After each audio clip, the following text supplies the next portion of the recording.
So we're recording now, and I am going to bring us live to Twitch. And this time I remembered to unmute because last week I had Vivian Ming, is amazing speaker. Mm-hmm. And it was a while into it before my wife commented, it's like, is there no sound or is it just me? I'm like, No. because I keep the streaming. So OBS is what you use to stream, right? Mm-hmm. And so I keep the OBS muted until we're ready to go live. So I'm not, because I have like a countdown timer. So I'm on, I just don't have us on the screen. Mm-hmm. But if I open up the mic, then we'd be hearing it. Anyway, so Monique Hill from About Her Business. I've known you now for a couple of years. I think first through the first Women of Color Entrepreneur Forum. Mm-hmm. Yeah. So welcome. Thank you for having me again. And yeah, I can't believe it's been a couple of years. It's I remember that forum. It was a really good forum, and I've, as a matter of fact, kept in contact with everybody that was on that panel. Yeah. You still talk to you all? Mm-hmm. Mm-hmm. Okay. Yeah. Good. Well, everybody with the exception of, there was a college student. Yeah. I really wish I could reconnect with her because she had that dessert business, and Right. I believe she graduated and went on to do some fellowships or something. Yeah, I think she like went off to law school or something like that. That would make sense. She was sharp. Yeah. Yeah, I was going to ask you if you had kept up with her. But yeah. No. Yeah, everybody else I still connect with, and several of them have been speakers for these classes here. So, Mm-hmm. so you're talking to two different classes right now. Okay. We've got the Women and Minority Business Owners class, and then we have an introductory entrepreneurship class, Entrepreneurship 200. It's just kind of, here's what entrepreneurship is. It's we call it entrepreneurship theory and practice. So it's, you get some readings on,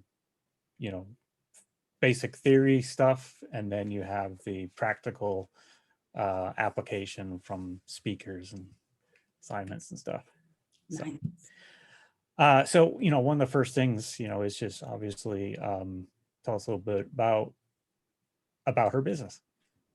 Yeah, I know. It's, when I say it, people are like, is that the name of your business? And I'm like, yeah, it's About Her Business. And that name was intentional because I knew when I ventured into the space that it would be, geared towards women. So About Her Business is agency, and I like to say that we are a digital media, marketing, communications, all of the things, social media, but also through that same platform, we get to offer a community training, collaboration, so partnerships, and also just really get to uplift women who are in the same space, who need the support, need the training, need the education, and may or may not have access to the resources that they need, but could benefit from a community to be able to exchange and share those types of resources. So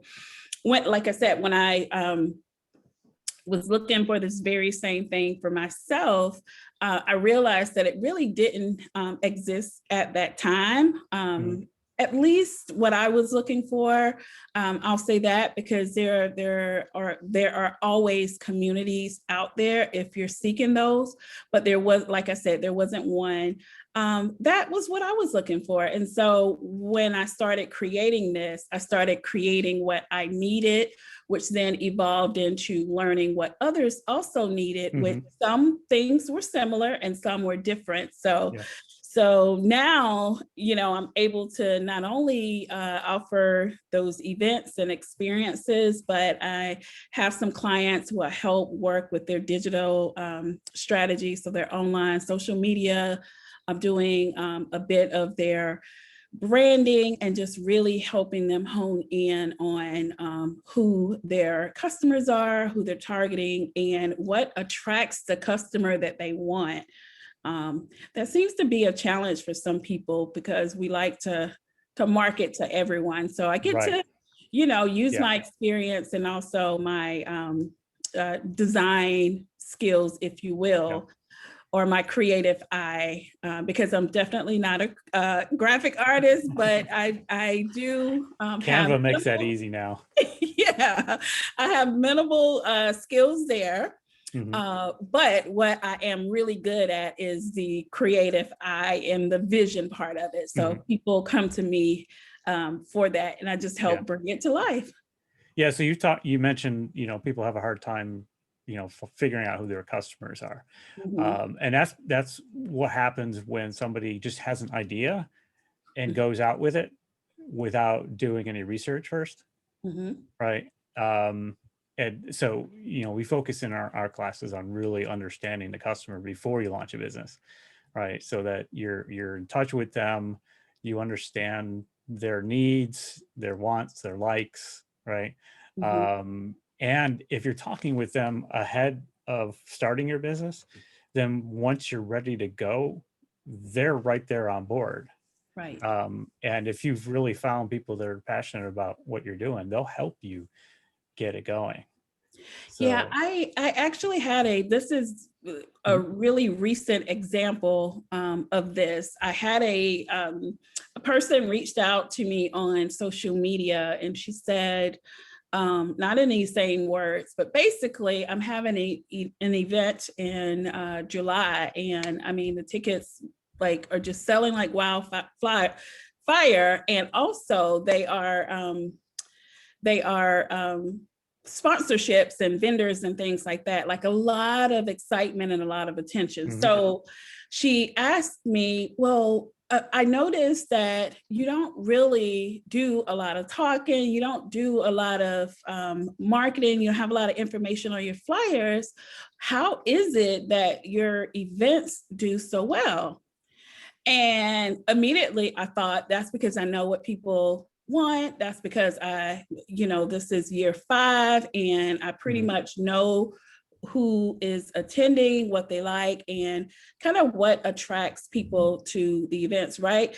And so she said, well, is it intentional that you do your marketing this way? And I thought, wow, if I could just get her into some sort of one-on-one or training to talk to her about it's more than just people connecting to a flyer. It's that feeling behind it. It's that movement. It's that community that people are seeking. And I think oftentimes we just take it for granted because you get in the kind of the mindset of just selling, or you want people to show, if it's an event-based business, you want people to show up and attend, but at the same time, people invest in what feel like they're going to get a return on. And so if you're not giving them that, or if you're not attracting that type of audience, then you won't be successful. So that was kind of one of my recent ones, but I would like to think, it just comes from knowing my audience and really having a good understanding of the things that they like. Well, one of the things that I've talked about last week with a couple of different speakers was purpose, right? So if you haven't seen the Simon Sinek video, Start With Why, definitely watch it. The main line he says over and over again is, people don't buy what you do, they buy why you do it, right? People will follow you because they believe what you believe. But that means you need to figure out what your why is. You need to figure out what it is you believe, right? Because what he does is he compares Apple to Dell, right? they're both tech companies, right? Making products. They're both equally capable of making products, yet Apple has this enormous following with people waiting, outside for their products where Dell doesn't, right? Right. And that's because Apple emphasizes their beliefs of, or in their character, kind of, you know what I mean? Mhm.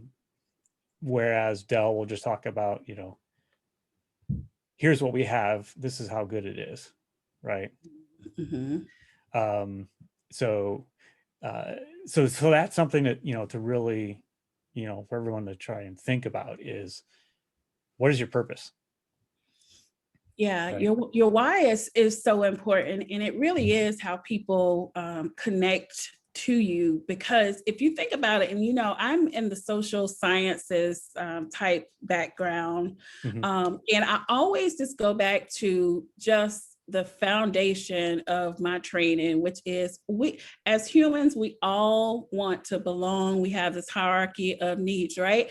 And Right. so belonging, feeling that connection. So whether it's Apple, where you feel like you're in a community of other, tech family Yeah. that you're excited about it, or if it's, a Chick-fil-A where they make you feel like you're part of the family when they Mhm. go there. It's that sense of belonging. And I think when you're figuring out your why and you're figuring out your purpose, that's also rooted in Yeah. how people will connect with Right. you. Yeah. Right. And I mean, that's why, people will maybe not directly, but more subconsciously just, decide that's what I want, because I want to associate with that. Mhm, Right. mhm, mhm. But the other thing about understanding your why or your purpose is it also helps you keep that focus, right? Mhm. Because if you have a particular purpose, right, you're not going to try and go after everybody, right? Right. Because not everybody has that same desire. And in Mhm, fact, it's a lot easier to get people uh, to join you or buy from you, whatever, mhm, if you are really clear about what that purpose is. They mhm. find you Right. rather than you having to go out and find them, Mhm. right? Yeah. So yeah. And that sometimes that takes time, but I Mhm. think also, if that's the foundation of your business and you really think through, because I'm a prime example. When I started off in my venture, I didn't really have a clear direction. I knew what I needed, but Mhm.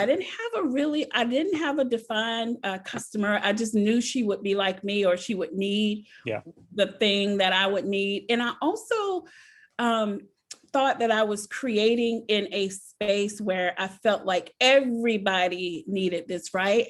And it wasn't until maybe about a year and a half into it that I realized that no, you should definitely niche down Yep. and figure out who you really want to support in this, and who's also Yeah. going to connect, like you said, back Yeah. to that purpose and that mission. And so Yeah. I've done that. And like you said, I don't have to look for people, they Mhm. seek me out at this point.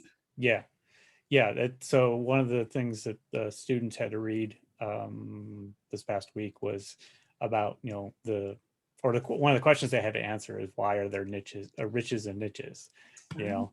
Um, so, yeah, I'll be grading those in a little bit, but yeah, it's always best to get. Who's that by?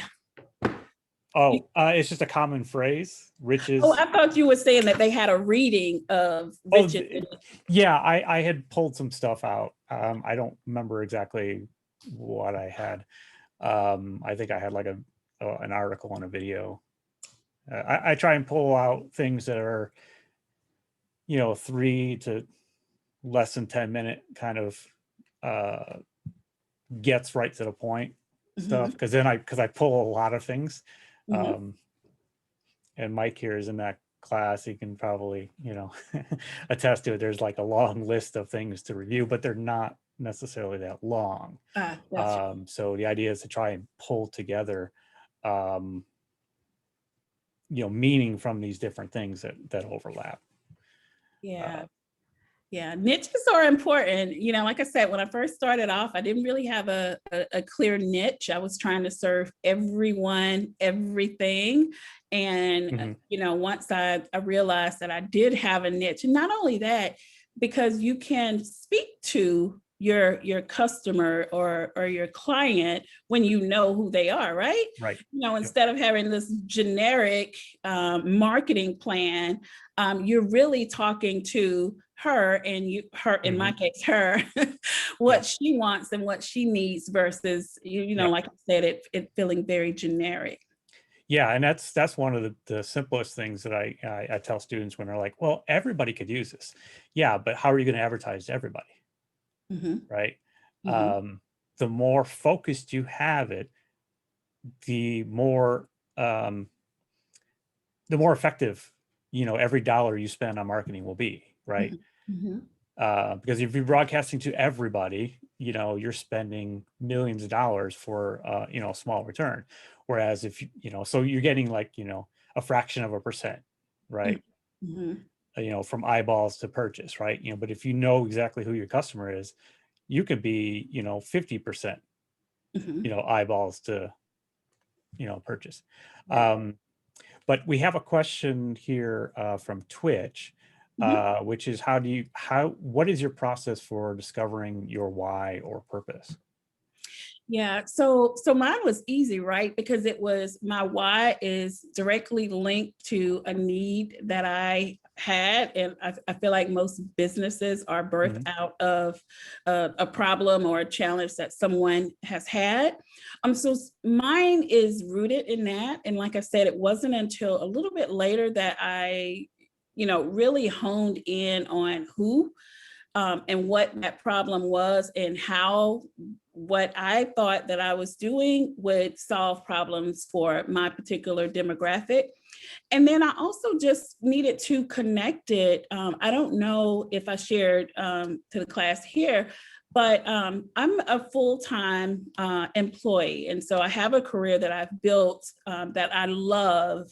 And when you've built a career, sometimes it's you also want to think of how you can connect what you've done, because in most cases, that's your passion, right? How you can connect that to some sort of venture or how you can channel that. And so what I do in that professional role is all about resources, connecting people. And it just clicked one day and I said, I'm doing the same thing that I'm doing in my career for entrepreneurs, and that's connecting them to resources, connecting them to really good supportive systems. Although in my career, it's healthcare system, different system here for business, and then also the communication piece. Because my career has also been in health communications. And so the branding, the marketing, really understanding people, I was able to really make sure that in everything that I do, I'm focused and I'm grounded in that why, and that's to serve, and that's to help, and that's to also just bring people together. Yeah, so there are tools out there too, common tool techniques and stuff for figuring out that. And one example is the 5 whys. When you say you need something, you want to do something, or something is, then you ask why. Why is it? Right. And then once you get that answer, then you ask why is that, right, from that answer, and then you go through that 5 times, right, and then you keep trying that over until you get to that main question, right? So you help. There was something you had said, what was it, you connect women to resources, right? And so one of the things you could do is why, right? Why do you connect them, or why do they need to be connected, right? And then you answer that, and then whatever that answer is, you say, why is that? And then that can get you down to even more refined. Yeah, I would on the tip of my tongue is customer journey, but that's not the right term. But I think of how, I ventured down and was able to figure out, what exactly this niche was. And it was like, why do women want this? Who exactly? So women of color, why do women of color? How can they benefit from this? And why is this so important to help promote women of color in business and connect them to the resources? Yeah. Well, we all know that these are the businesses that are being started the fastest, but also in some cases, or in most cases, underfunded and also going out of business faster than counterparts. And so that was after the fact. I'm very transparent in my journey here. And so I like to, it's just part of relating to people, right? Nothing is what it is because it started exactly there, right? So it was a journey to get here. And that was one of my biggest lessons, was to figure out the journey of that. Right. That why, and why that was so important to me. Because, I also think that when I originally went down this path, because I needed it, I just assumed everybody else needed it, right? Right. And perhaps they did, but I didn't have an understanding of why, and also why about her business. So it took a little while, and it's definitely a great reflection when I look back on it. But it took me a little bit to get here. Yeah, and that's not uncommon. And my wife can tell you it's taken her a long time to figure out. She, her business has kind of evolved a lot from the very beginning, until she figured out what it is that she really likes, and allowed herself to do what she wanted to do and go after the customers she wanted to, as opposed to trying to fit some market or what she thought was this is what I'm supposed to do. Right. So that's part of also finding a niche, right, is really finding that group that you most connect with, right, and focusing on them and knowing what it is that they like and what they dislike, what their problems are, and help them that way. Yeah, definitely a way to maximize those marketing dollars, because, mostly small businesses just don't have endless resources, right, for marketing. So every single dime counts. And so, I tell some of my clients when they're thinking about social media, or you're thinking about running ads on social media, you really have to understand, because if not, it's like just throwing a dart at a wall, like you really don't have an aim. So, for me, when I'm targeting my audience, like I know, like she is interested in entrepreneurship, small business. She may be a leader, but she also, she may like, fashion. She may like brunch, and just really knowing those characteristics of my audience helps. And it helps any business. It's not by accident that you see certain ads you see over and over on Google and on social medias, because they know your behaviors and they know what you like. So I mean, what we like is not based on our demographics, right? We don't like something because of our age or gender or whatever, right? So understanding people beyond demographics is really important. That's because that's what everybody always goes to first, right? Well, here's my customer. It's 20 to whatever, women with X, income. Like, what does that mean, right? That doesn't determine their tastes and their needs, right? It's more about behaviors. And then when you're focusing on the demographics, you're leaving people out, right? So maybe, if you had it narrowed down to this group, there's all these other people that would have the same need, but don't fit your, definition. Exactly. Yeah. Exactly. Yep. And, you can save yourself a lot of money, or better yet, not even save, you can maximize and stretch Yeah. the dollar a lot further Yeah. with that understanding. Yeah. You want to maximize your return on Mhm, investment, right? The return on marketing, or whatever term you want to call it, right? right. Yeah. Right. Yeah. Yeah. And that goes back again to the why, right? If Mhm, you know why you're doing what you do, then you know why people are interested in what you do. mhm, And so you target people that have that. So you're looking for those kinds of keywords, right? mhm. So like Apple thing was, like this rebellious, nonconformist artist, creator, you know, message is what they had, right? And so that's what you're looking for, right? Mhm. Is, people who have, references to being, nonconformist and rebel, and, or and forward thinking, or creative, or unique, or whatever these those words are. That's what you're looking for, Mhm. right? And that's not going to be limited to an age, income, gender. Now that there might be a starting point where particularly, obviously, like for you, you're helping women of color, right? Mhm. So that's obviously kind of a requirement, right? Mhm. um but that's not the extent. I mean, that's your market is not all women of color, right? It's Right. a very small subset of women of color that are Mhm. starting businesses and need help with marketing or networking and access to resources and all that kind of stuff. Yes.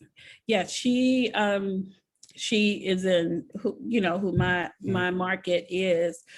She's either in that early phase of entrepreneurship, or Mhm. she's pre-launch, meaning she has the interest and she really doesn't know what it is.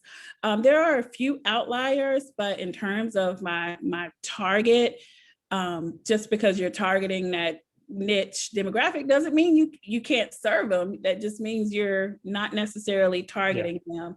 And so I do get, I've expanded a little bit, because Mhm. that that same market of her being undecided, knowing that she has an interest in entrepreneurship, most of the time that means she's also employed, and she's a career leader, or on that side of things. So I've kind of expanded that definition so that Mhm. it doesn't feel like I'm only serving those who have already gotten their idea, because as a career woman, you also are, or man, but for the purpose of about her business, Right. you are your brand. And so your personal brand is as important as any business venture that you take on as well. And so I approach it that way with women who are still immersed in their careers, whether that's early career or late career, to help them understand that even if you haven't launched your business yet, I want you to really be strategic about your personal brand and how that can be monetized. So, but that came with understanding and knowing who I was serving, because I would have people who would say, well, oh, I wish I was an entrepreneur because I would love, to be a part of your community. And I thought, wow, I'm not trying to intentionally exclude the same group of people who have an interest, which, by the way, I fit that same Right. mold. So let me do something else about that. So yes, I've kind of evolved there. And I also think, Dr. Hanson, when we focus on the behaviors versus those demographics, in terms, like you mentioned earlier, like the age, the race, and things like that, you tend to get a more, not, what's the right term for it? You really get to the meat of what you're trying to do quicker, because that demographic piece is so wide, and it also can get you in trouble, because it can also teeter the line of an example would be fashion, right? A lot of brands have a avatar who looks a certain way, and that's okay. But there's also been brands who have been vocal about it, and it's been perceived as discrimination or body shaming and things like that, right? So, but I feel like if you stay away from leading with the obvious women of color, there's just no other way to say that. But when you're talking about other things, I think it sometimes can be misconstrued. In my case, mine is focusing on women and minority business owners. And so I kind of get the best of both, but also acknowledging that there's a very specific gap that needs to be filled. And by focusing on that, it's not exclusatory, but it's just supporting where that gap is. Yeah, I mean, if what you're focused on is that specific need, it doesn't matter who has it. Right. Right. And one of the things about niches, right? People were like, well, how am I going to make any money off of a small niche? Well, you just have to make enough money to keep going and building, right? And you can eventually expand. I always use the example of Nike, right? Nike didn't start out as a global, conglomerate of everything, right? They started out by making shoes specifically for marathon runners. Right. Right. That's a niche, right? That's a very small niche. But what was unique about that niche was there was a very high need, right? If you think about, and I use this the other day with another speakers, the bell curve, right, of distribution of people, right? Most products are aimed at that middle, right? So it's those tail ends, right, where the needs are much more unique. The one size fits all in the middle is less and less and less useful as you get out. And so you start with those extremes and work your way in. Right. Yeah, it'll save yourself a lot of headaches, especially when you're on the small business side of things. I think about, I guess a bad example of that would be how Walmart grew so fast. Maybe that was around the 90s, I don't know, late 80s. Now I'm dating myself. But when they went to this whole supermarket or super Walmart concept, and people really didn't know how to take it. And it was exciting at first because it was like this one-stop shop. But then it was, people didn't really like the fact that you can get your tires changed and also grocery shop in the same venue. And so that is why we still have all of these grocery stores that are still thriving and doing well. But I think of them when I think of bad examples. And I also think of Burger King as a bad example. Instead of them sticking to the original sandwich, the Whopper sandwich that they have, they've often ventured out into fish, chicken, like all of those different things. And it's like, well, if you just really focused on what you're really good at and you can serve. Like the well-known out west is the In-N-Out burger. Right. And that's hugely popular, and they're very focused. Right. That's true. And they have, almost like a cult following. People are like, oh yeah, I got to get my In-N-Out burger. Right. People don't think, oh, I got to go get my Whopper. Right. Right. Or you going to In-N-Out to get, chicken. No, you're going to get a burger. You're going to get the classic thing that they offer. Do one thing and do it better than anybody else. That's all it takes. That's all it takes. That's all it takes. I guess we could say a good model of that would be Elon Musk. He's a genius in that he can figure out, he's a genius in a lot of things, but he definitely knows how to figure out what a need is that nobody's operating in that space, and he just goes wild with it and creates this phenomena.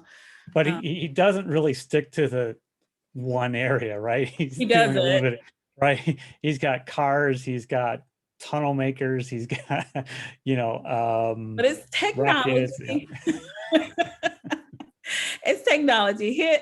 You know, Yeah, I feel like his early story, and I looked over there because I remember reading his book years ago, and it was yeah, just like at one point he was just kind of throwing darts or just seeing what would stick. hmm, And once he did get some traction, he's ventured out into all of these things, but he very much still exploits whatever that territory that people either they don't have an interest or they don't have the resources that yeah, his company has, and he exploits that. yeah. So maybe Well, not the best example, but right. Well, I mean, there's this theory called effectuation of entrepreneurship, of expert entrepreneurs. And one of the key aspects of it is that expert entrepreneurs will only um, put at risk what they're willing to lose, right? mhm, Elon Musk has a lot he can lose and still be, you know, mhm, uber rich, right. right? You Mhm, know, he can spend $100 million, you know, building a prototype of something that no one else would, you know, even think of, that's true. because it's disposable income to him, right? So Mhm, that's why he can do that, right? It's not like he's, you know, mortgaging his, you know, home in order to do that. right. So doing the experimenting thing is also, you know, a common entrepreneurship trait, right? Is to try little things, but don't make the experiments more costly than you can afford, Mhm, right? mhm, Try do things as cheaply as possible, learn from them, and build on that. mhm, That's why, you know, in class we talk about, you know, making MVPs, mhm. just getting websites up for people to go and look at and get feedback, you know, all that kind of stuff. Talking to people, right, Mhm, is free, mhm. unless you're going through like MTurk, and then, you know, it'll cost you a little bit, but still, Yeah. it's a lot cheaper than going and getting something, you know, made or developed and then finding out, oops, no, that's not what people want. Yeah. Yeah, in those cases, what's the saying? Done is better than perfect. Because if you put all the bells and whistles Mhm. on your product and you don't really know if the customer is going to care about it, then you've went down this whole Yep. road of spending excessive money for Yeah. in resources, because Yeah. it's not just money, it's also your time and your effort. And if you have a Well, staff that's yeah. dedicating to those types of things. Every bell and whistle you add adds cost, Yeah. Hmm. right? And adds time. Um, and you're getting diminishing returns from it, Hmm. right? You add this one little function to whatever you're doing, and that, you know, 5% of your customers might use it. Hmm. Well, that was a waste, Hmm. right? Because Absolutely. you're only getting, you know, 5% return on that, yet you've increased the cost for the other 95, Hmm. right? So again, do one thing and do it better than anybody else. Simplicity is what wins. And so that's an article I just posted up for students to read. It's called the Simplicity Thesis. Yeah. And it was written by the guy who founded Uh-huh. Box.com. Uh-huh. So it's like the somewhat competitor to Dropbox, right? Dropbox. Except Yeah. they're oriented towards corporate clients as opposed to the consumer, right? Hmm. Um, and I see it all the time. Simplicity wins, Hmm. right? That's what made Apple so successful, is that they made everything simple to use, Hmm. right? Um, and when you look at some of the most successful companies, they start out with something very simple, right? Hmm. Um, Students are going to be reading an article about the origins of Instagram, Hmm. right? Hmm. Um, and if you don't know, Instagram didn't start out as Instagram. Right. They started out as a check-in app, Hmm. and one of the functions on that app was adding pictures. Hmm. And they found that as the most used thing, and zoomed in and just did that. Hmm. Yeah. So yeah, I mean, it's always best to to focus on doing one thing and doing that better than anybody else. And then that's what people know you for, right? And you know, so you don't want to try and please everybody, because you'll never win with that. I mean, that was one of those lessons that was, you know, quick to learn when I was a cook in the Air Force, right? You're never going to make everybody happy. So don't even try, right? Because you always have people come in like, oh, this isn't as good as my mom makes. Well, hey, you know what? Get your mom to ship you food to Germany. Try it. You know, you're stuck here. Mhm. You know, so Yeah, I remember somebody was complaining one time.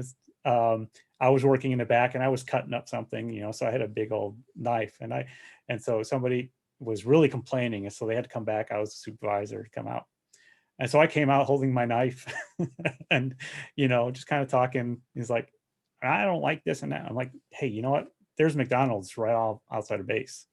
Go for it. You know, as I'm swinging my knife around. Yeah, and I think the quicker in business or as an entrepreneur that you can learn that you can't take it personal, because you're not going to be able to please everybody, the better off you'll be. You can't win them all, no matter how much you try. And I think one of the things that I've managed to do really well is not only understanding who I'm serving, but also just knowing that if a person is not interested in what I'm offering, doesn't take away the value of what I'm offering. It just means it's not for them. And you know, I mean, no company has all the customers. No. True. There are, I mean, Amazon's close, right? Google's close, but they're not there. They still have competitors, right? So you can't be going after everybody, even if it seems like, yeah, I can make more sales, but you know, to please other people, you're going to make changes that will then alienate your core customers. You know, focus on them. Yeah. So I think we spent like 45 minutes now talking about, you know, that having to talk about, you know, just choosing your market. But it is really important, you know, particularly those who are, you know, just starting out, right, is really getting focused on that. But I want to turn it a little bit. One of the questions I like to ask people is about the meaning of what they do. And so what does it mean to you to be an entrepreneur, or or more specifically, to be doing what you do and helping other women entrepreneurs? Yeah, so it's, I'm going to say it's two-part, right? So one is what it means to me is, you know, you're talking about a generation, you're talking about just a history and just a family upbringing, the area that I grew up in where we really didn't see entrepreneurs, right?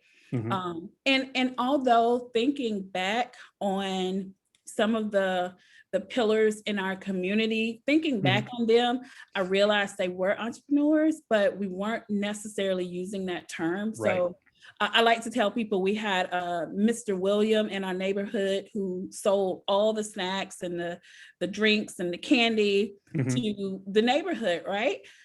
We didn't think of that as a business, but he absolutely, even though it was at his house and he really wasn't charging us, it was just kind of a quarter here, a quarter there, that he was absolutely an entrepreneur. And we just didn't call it that. And so I didn't even put him in that category until, like I said, hindsight is 2020. So that's kind of part of the why and why it's so important, because I want everybody to understand, and specifically this audience that I'm serving and those that are behind me, in terms of family and just anyone that looks at women and women of color, to say this is achievable and you can do it. You just have to retrain your brain to think that a career path isn't always traditional. And I think in some cases that's what we're taught, and that's what is ingrained in us, right? Is the career path, which is nothing is wrong with it, because I'm absolutely still on my career path, but you just have to look at it different, and you don't have to do that one thing. The other piece of it is I've been, early on, just understanding of needs, lack of, and knowing that to get to another point, if you just had the resources, if you just knew who to talk to, what to do, it could get you to point B to point C, and so on and so forth. So me being that intermediate person or service that can bridge that gap from where a woman is in her business or not to where she needs to get. And so it makes me so happy. It makes me proud, but it also is one of the reasons why I'm continuing to do this in most cases, working really late at night to execute some of those things, is because I know how important it is. Yeah. I know what it means to not know that a resource is available, and you have that same need, you just don't know where to look and where to go. And also, when you have a desire to do something and you also just don't have that skill or resource to execute it. So if you just had that thing, or if you just knew that one person that could help you, and really that is my why, that's my motivation, that's why I continue to do it, and it forever will be, because there will always be that same need where people are right at the brink of something, and if they just had it, they could get to the other side. And so my goal is to always just be that bridge for people. Before we run out of time, I want to make sure I give the students a chance to ask any questions. So if any of you have a question, go ahead and you can ask it, or verbally, or you can ask it in chat, either way. Doesn't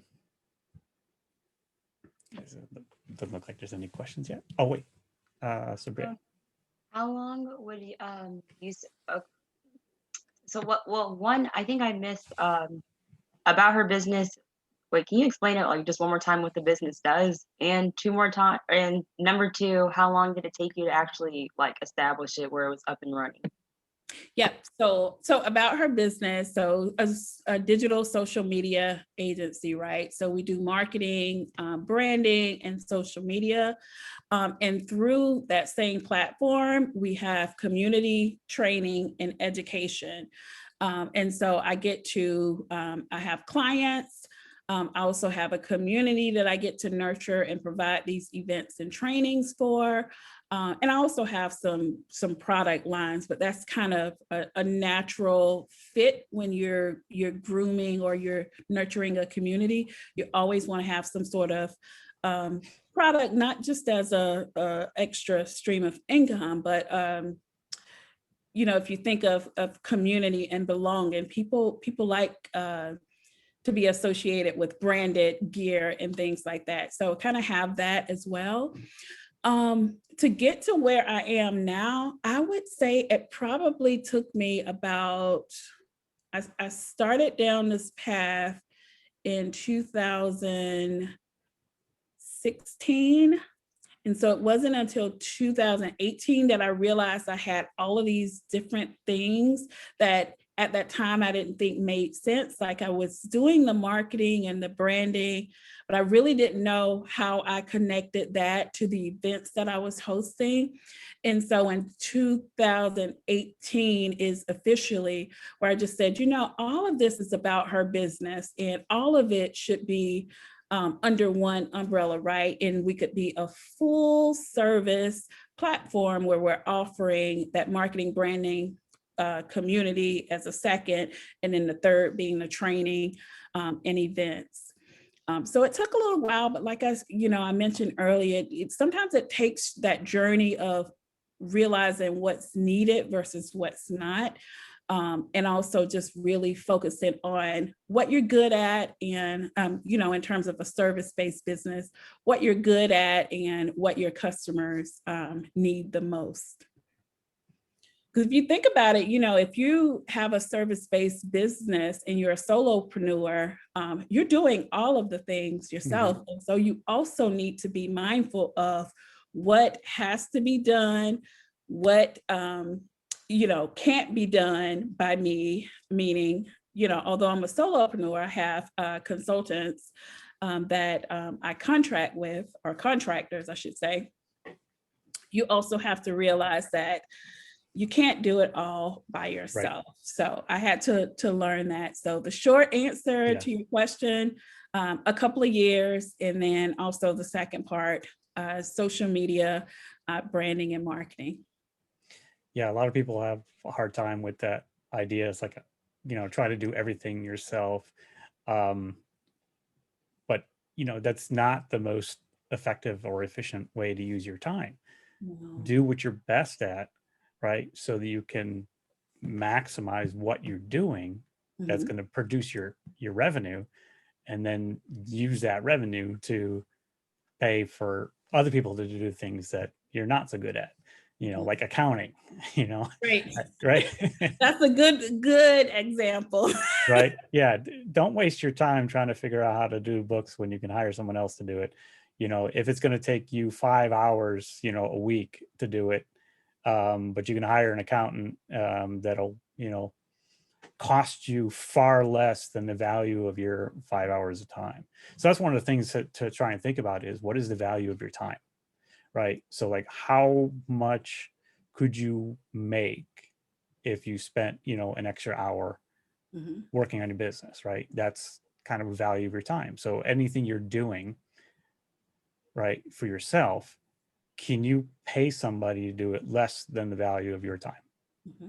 Right. Factoring in that they're going to do it a lot more efficiently because that's what they do. That's what they do. Right. And you can replenish your whatever that expense is, you can replenish that. What you can't replenish is the time that you're spending trying to do it yourself. Yep. That's time's the most valuable resource. Because it is non-replaceable. I know. Currency just transfers from one person to the next, one business to the next, but that time. So I'm very, I wasn't always, I think we take for granted time sometimes. And like you said, the value of that. And sometimes you feel like time is not, you can't really put a number on it, and you can't because it's invaluable, right? It's just one of those things. And so I feel like a lot of times entrepreneurs get into that habit of, oh, I can take the time, I can do it myself. Well, while you're taking your time doing that, you could have paid someone $250, been done, generated income to replace that $250. Exactly. But instead, you spent 2 days trying to figure out how to set up an Excel spreadsheet. Right. Yeah. Instead of, marketing your business or making more product or, whatever it might be. So you've mentioned that it's like 3 kinds of things that you do. If you had to narrow it down to just one, like to focus on, right, what would you do? That's a hard one because, all of them are absolutely about serving. I'll say it this way. So the branding and marketing, although it's a core piece, it's one of the one things that I can hand off. So I have a graphics person. I'm in the market for some content creators. I just haven't hired them yet. And so those things are going to be automated, and I'm not going to be doing those per se. What my value to what I do and to my agency that I'm growing is the relationships and it's the resources. So it's my job as founder to be aware of resources, to really hone and nurture relationships. Because in what I do also, if I don't have those relationships, I don't have a business, right? And so if I'm going to be, for now, the face of my business, then I need to be the one that's making those connections. And so I spend a lot of my time connecting with people, doing things like this, but also the events piece, so curating that, because that is, like I said, that is like the core of what I do. And if I did nothing else and I said, okay, no more branding and marketing because it's already, outsourced, people can find it somewhere else, it would still be the training, it would still be the community piece of it, because all of that is relationship based. Yeah. Well, one of the reasons why I ask is because just yesterday I was talking with LaVonda Brown from the YWCA. And this has come up plenty of times, like in the Women of Color Entrepreneur Forum, is looking at making some kind of hub at the College of Charleston that would facilitate all of those connections to resources, right? And so, my brain's like, I don't want to compete with her, but I do want to be able to, bring all these different pieces together. Because we were talking about yesterday, this wasn't a class talk. This is just us talking. About, who's doing this and that over there, right? And it's like, oh yeah, I didn't know that person was doing that. And I didn't know that person was doing that, right? And so it's like, there's so many things going on that we need to like try and bring them together under an umbrella of some sort. So one of the things that my class did last semester, they added to a system map in kumu.io. And I believe Lucy would have been one of the ones that had contributed to that. We started it in the ecopreneurship class in the fall, and what it is trying to, pull together like who is the ecosystem, what all is in the ecosystem, related to women of color entrepreneurs. And so when I talked to LaVonda about that yesterday, she's like, oh, that's perfect. That's what we need, right? And well, I think you're right. And I've had these conversations too. And I feel like most recently the conversation with Dorothea, who has the I Hope Women's Business Center. Right. And we pulled together a group recently because we thought, okay, let's get to the people who are doing things that we know that has a community that they're serving. And we just had a conversation about how everyone doesn't do collaboration or understand the importance of collaboration. While I'm rooted in collaboration because, in my career, that's what we do is capacity building, right? And we kind of talked about how that looked and how all of that could be pulled together. And what we found is there are, I want to say at least maybe 100 groups, at least people identified so far who have auxiliary groups who are serving maybe the broader women's business community, but still serving the same community, right?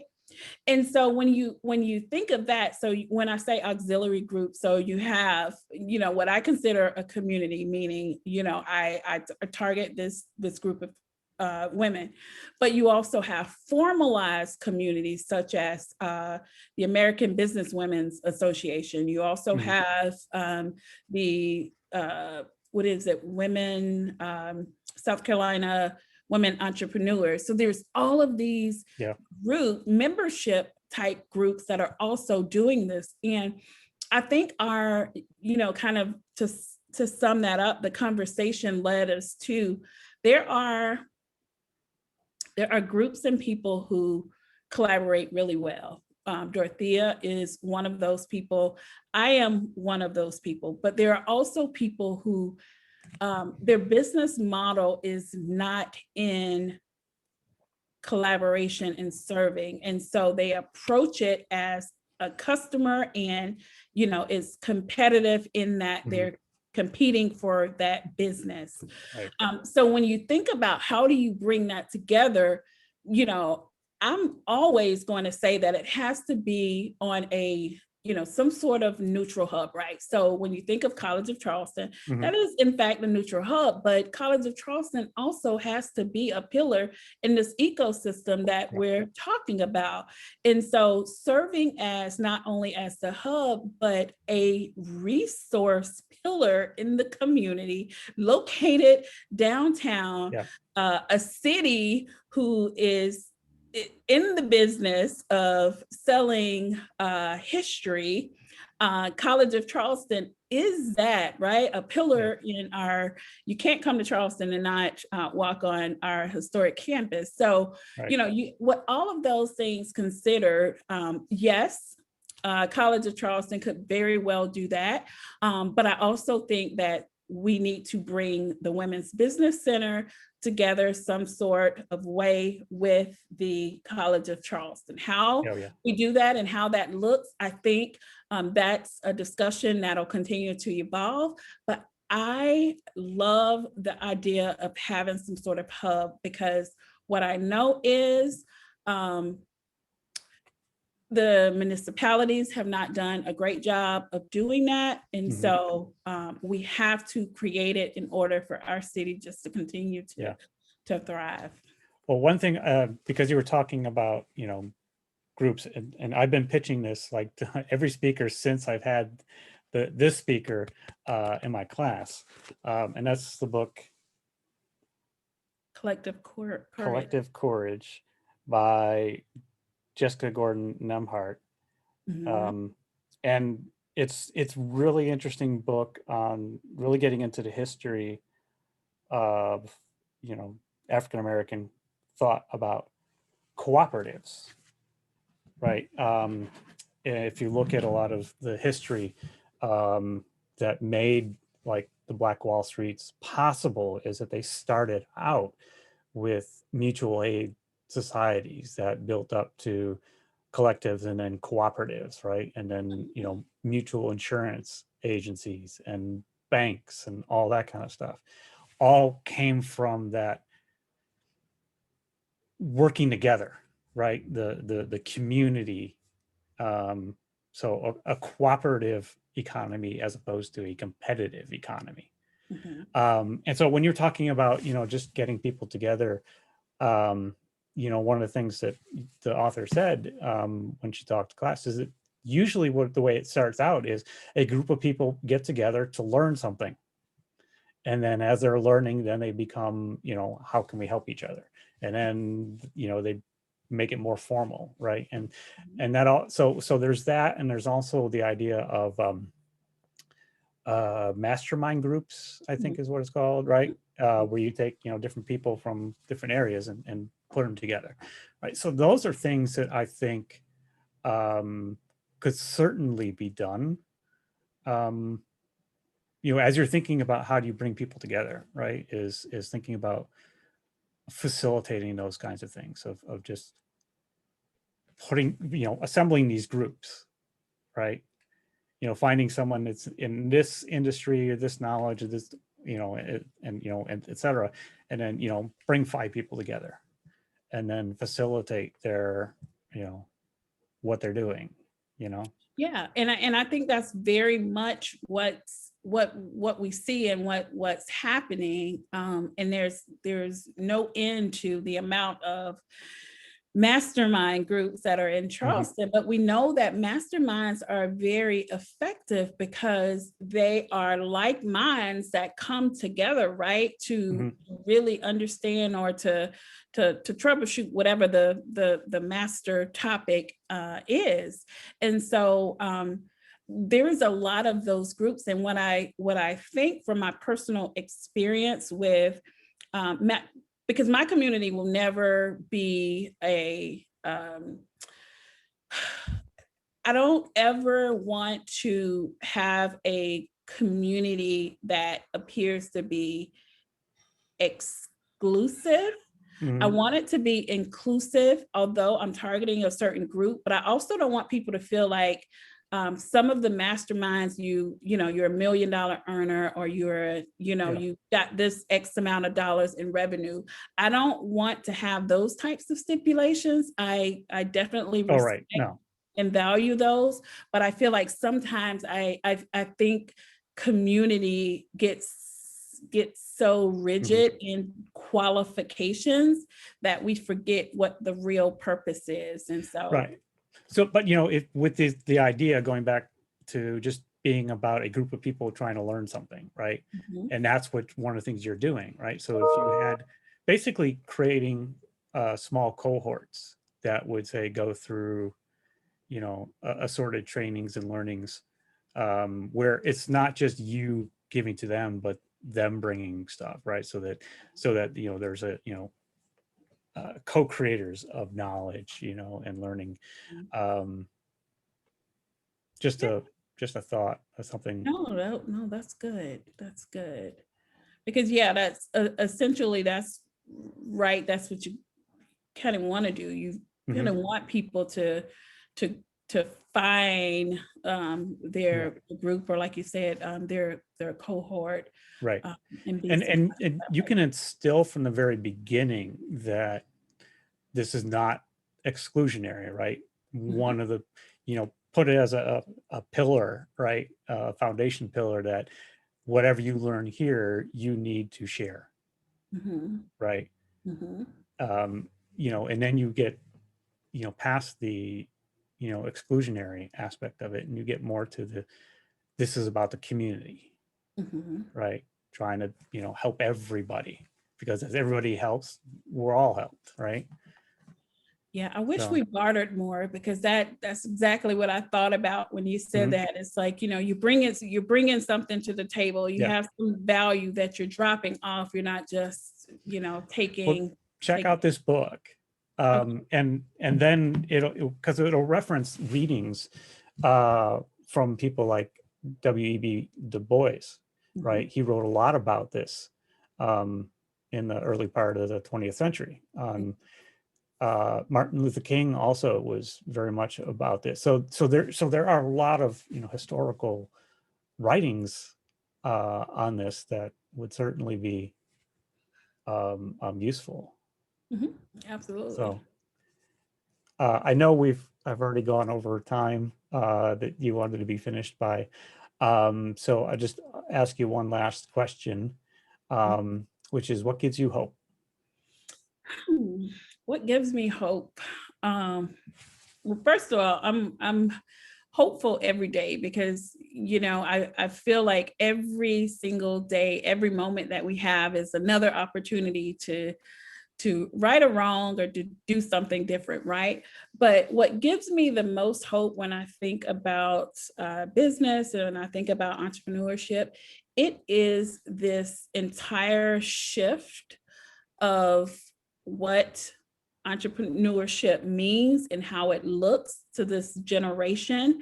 And instead of our new generations looking at the traditional route or the traditional path to the American dream, for the lack of a better word, the innovation, the perspective, the honing in on talents and really focusing on what you do good versus being forced into a path of just a field because it's considered successful, right?